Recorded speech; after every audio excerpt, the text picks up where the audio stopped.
Rahayu, Rahayu.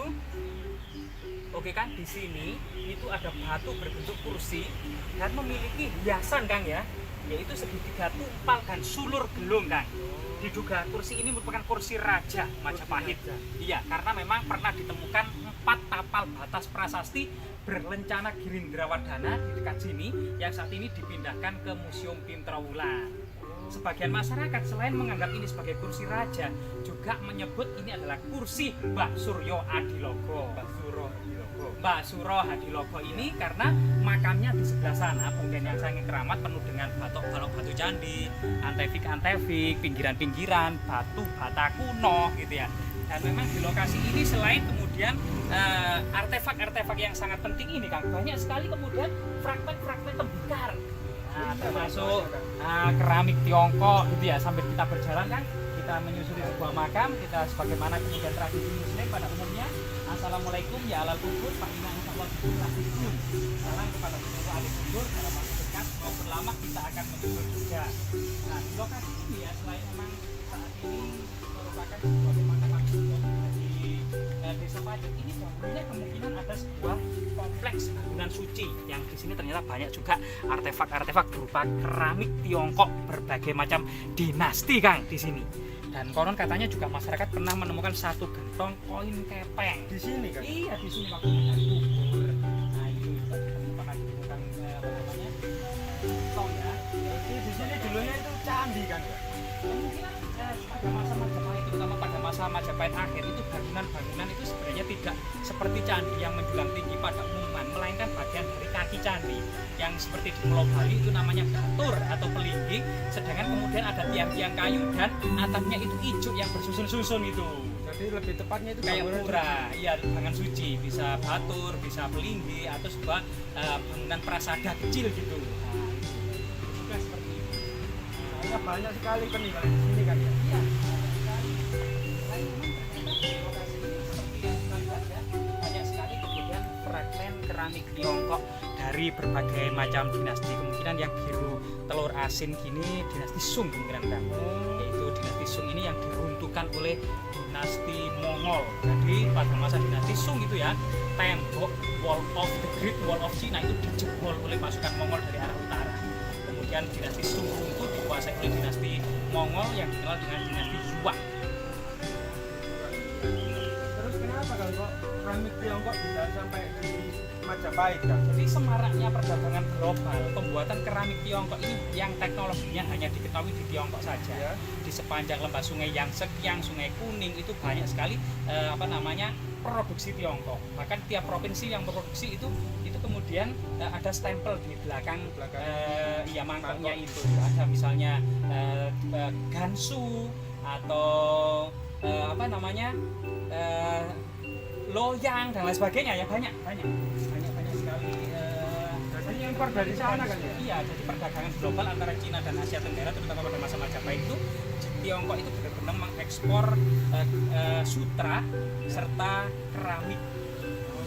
Kalau mata uangnya pakai apa kan? Mata uang, kalau itu sebenarnya barter. Jadi dari Jawa itu produksi seperti limah yang diperlukan di Tiongkok, terutama itu pala, lada, cengkeh, kayu manis, dan jahe. Oh, itu dibarter sama ini ya? Dibarter sama produk-produk Tiongkok seperti kain sutra dan porselen. Ini dapat pohon apa ya, kancing.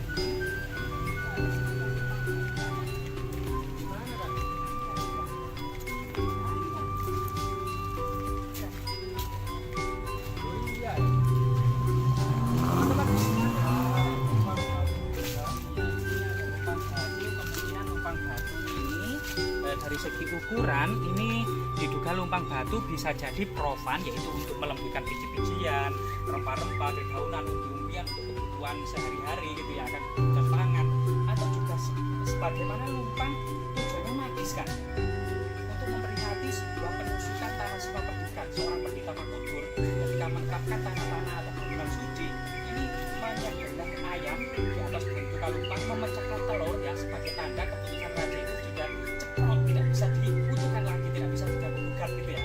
Nah, itu kemudian seorang Makudur menghadap ke utara, selatan, timur, barat membacakan doa, mantra-mantra, dewa-dewa, serta membacakan kutukan-kutukan yang sangat menyeramkan bagi siapa saja yang melanggar. Seperti yang di proses di peta itu. Nah, siapa berarti peta, baik itu raja-raja yang akan datang dari golongan empat catur warna, dari golongan empat catur asrama. Kalau itu berbuat rusuh di lokasi ini, berbuat merusak, itu akan mendapatkan kutukan itu. Di sini Kang, di sini di lokasi sini di dalam kemudian punden keramat yang dikenal dengan punden atau makam Mbah Suro Adilogro, ini ternyata ada semacam jejak-jejak bangunan suci. Nah, Iya, Kakak. iya.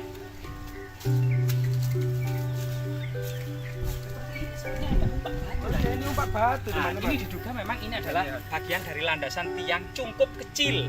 Diduga di sini ada semacam bangunan prasada kecil gitu loh kan. Jadi sebagian besar terbuat dari kayu.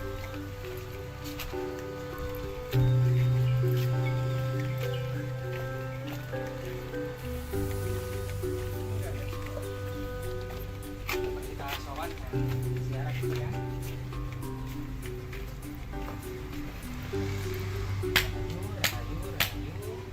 Bagusan Laruhi, Mbah Suro Adilogro di sini kita lihat.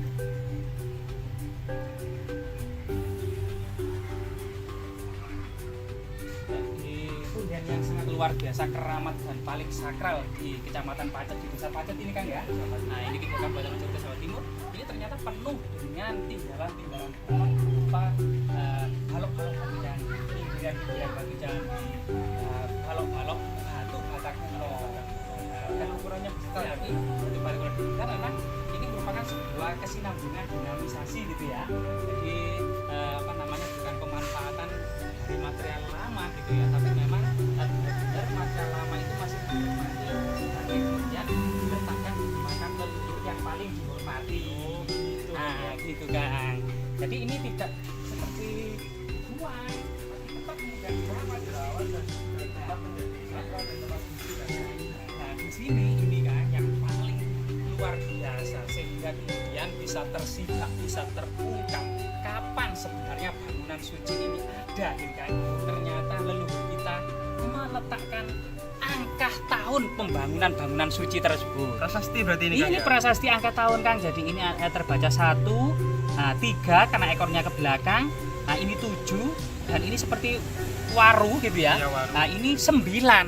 Jadi terbaca angka tahun 1379 Saka. Kalau dijadikan Masehi menjadi 1457 Masehi.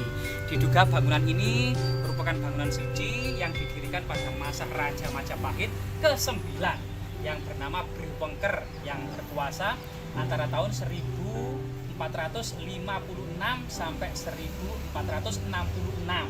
Jadi ini 1 tahun setelah berkuasa.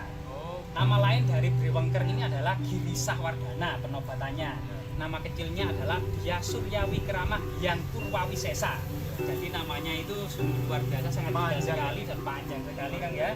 Jadi di sini kalau memang diduga ada bangunan yang dibangun pada masa kakek Diarana Wijaya yang mengeluarkan prasasti peta gitu ya, maka tanah-tanah di sini termasuk diperingati dengan batu kalumpang untuk penutupan tanah Sima Perdikan. Artinya tanah-tanah ini sudah lama dibebaskan dari segala pajak dan pungutan oleh Kerajaan Majapahit karena ada bangunan suci yang ada di dalamnya. Jadi tempat spesial. Nah, ya privilege gitu pada masa lalu, sehingga kemudian kakek tanah-tanah di sini atau masyarakat sini memang ternyata memiliki loyalitas kepada Sri Desa Wardana yang merupakan kakek dari Diarani Wijaya, termasuk ayah dari Diarana Wijaya yaitu Dia Sura Prabawa. Nah, semoga kemudian prasasti ini dimanfaatkan ya sebagai bukti-bukti historis yang tidak akan oleh waktu sebagai lambang keabadian. Leluhur kita memilih itu material untuk memahat angka tahun ini agar memang tidak mudah aus, tidak mudah rusak, dan sebagai lambang keabadian agar ke depan ya wawasan masa depannya generasi-generasi yang akan datang harapan leluhur kita itu masih mengingat jasa-jasa generasi yang terdahulu atau leluhur kita. Mungkin ada lagi Kang yang didiskusikan Kang? Oke, terima kasih. Semoga bermanfaat.